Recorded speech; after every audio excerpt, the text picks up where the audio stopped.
Le journal officiel de l'Union européenne a publié les constats et recommandations du Conseil pour les affaires économiques et financières pour la France. Ce document date du 12 juillet 2016. Que dit ce document? Que la France doit baisser ses dépenses publiques. Que disent les candidats? Bien sûr qu'il faut diminuer le nombre de fonctionnaires, nous ne pouvons plus financer cela. Je préconise une baisse des dépenses de 80 à 85 milliards d'euros.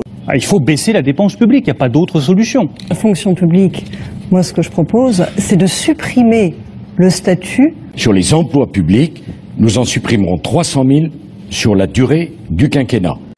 Ce document indique également que la France doit réduire le coût de travail. Que disent les candidats?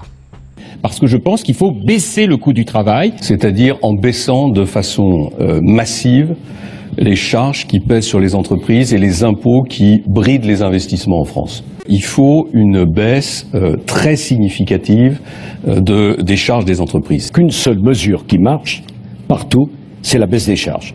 Choc massif de baisse des charges, 34 milliards d'euros. Le Conseil trouve le salaire minimum français bien trop élevé. Que disent les candidats? Et d'ailleurs, je fais remarquer que le SMIC en France est plus élevé que dans la plupart des autres pays européens. Vous allez pouvoir travailler chez un entrepreneur qui vous rémunérera temporairement en dessous du SMIC. Le Conseil recommande de donner aux entreprises la possibilité de déroger aux accords de branche en négociant entreprise par entreprise avec les partenaires sociaux les conditions de l'emploi. Que disent les candidats?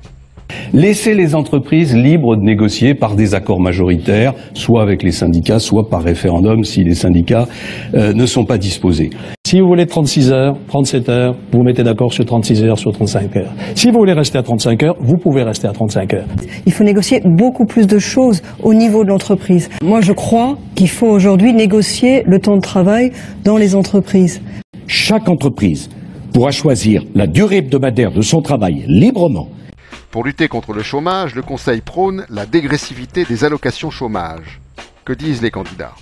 Jean-François Copé, comme tous vos concurrents d'ailleurs, vous proposez de rendre dégressives les allocations chômage, c'est-à-dire qu'elles réduisent au fil du temps qui passe.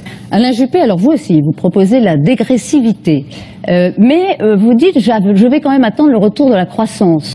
Le Conseil recommande également d'augmenter le taux de TVA. Que dit le candidat? J'augmente la TVA de 3 points, mais c'est parce que je baisse de 35 milliards les charges sociales, patronales et salariales. Dans cette quasi-unanimité, notons la dissidence sur tous les sujets, ou presque, de M. Poisson, et notamment... Vous savez tout le mal que je pense de ce traité de Maastricht.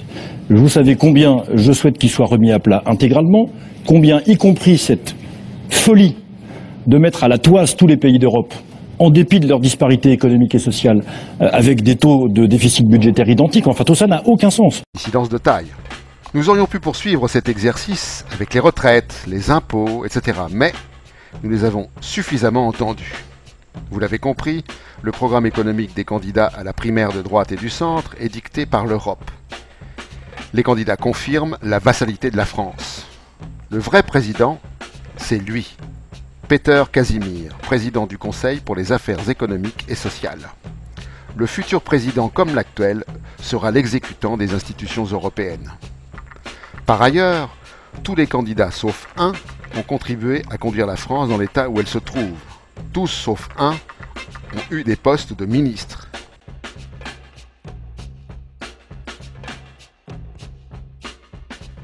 Et l'un d'entre eux fut président. Il n'y a aucune chance que l'incompétence se transforme soudainement en compétence. La compétence, en effet, consisterait à ne pas appliquer le programme économique voulu par l'Europe pour ne pas que la France subisse les affres de la Grèce. Quant à la deuxième partie du débat... Le deuxième grand thème de ce débat de la primaire, l'identité, la lutte contre le terrorisme et la laïcité. Nous vous renvoyons au programme du Front National dont les candidats se sont largement inspirés.